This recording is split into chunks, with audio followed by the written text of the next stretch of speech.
ডালিউডে শাকিব খানকে ঘিরে আলোচনা মানেই তুমুল কুতূহল, আর সেই কুতূহলই এখন নতুন করে ঘুরপাক খাচ্ছে অপু বিশ্বাস ও শবনম বুবলীকে কেন্দ্র করে। একসময় শাকিব খানের সঙ্গে আমেরিকায় সফরে গিয়েছিলেন অপু বিশ্বাস, তখন নেট দুনিয়ায় কম আলোচনা হয়নি, কিন্তু তার কিছুদিন পরেই বুবলী শাকিব খানের সঙ্গে আমেরিকায় যান, আর তখন থেকেই শুরু হয় নতুন জল্পনা।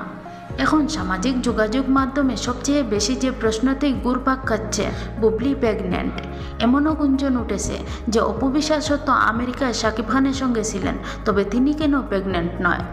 এই প্রশ্নের কোনো নিশ্চিত উত্তর নেই কোনো আনুষ্ঠানিক বক্তব্য, তবু ভক্তদের কুতূহল থেমে নেই।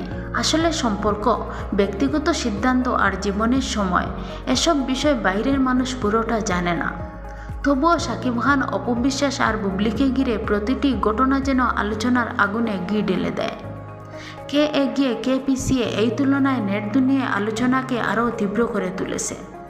একটা বিষয় পরিষ্কার, এগুলো সবই গুঞ্জন ও মানুষের কুতূহল। সত্য কি, বাস্তবতা কোথায়, তা সময়েই বলবে। তবে ডালিউডে শাকিব খানকে ঘিরে আলোচনা যে এখনোই থামেনি, সেটাই সবচেয়ে বড় বাস্তবতা। এমন আরও সুন্দর সুন্দর এন্টারটেইনমেন্ট খবর পেতে আমাদের চ্যানেলটি সাবস্ক্রাইব করে পাশে থাকবেন। ধন্যবাদ।